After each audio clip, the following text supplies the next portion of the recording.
ఈరోజు సాక్షిలో ఓ ప్రధానమైన వార్త. 15 ఏళ్లలో చంద్రబాబు నాయుడు గారు ముఖ్యమంత్రిగా ఉన్నప్పుడు ఒక్క మెడికల్ కూడా కాలేజ్ తేలేదు అనేది ఒక ప్రధానమైన వార్త.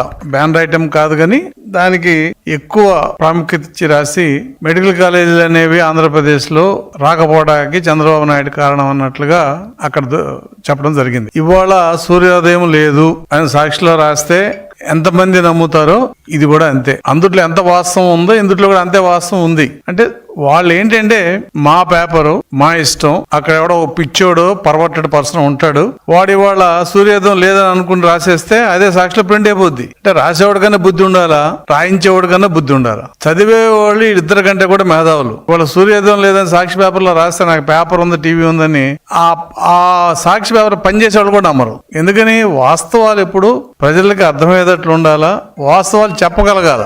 Get your personal loan today through BSK associates. Yuva Bharat TV నందు మీ పర్సనల్ ఇంటర్వ్యూ మరియు వ్యాపార ప్రకటనల కొరకు ఈ నెంబర్ని సంప్రదించండి. వీక్షకులకు ధన్యవాదాలు.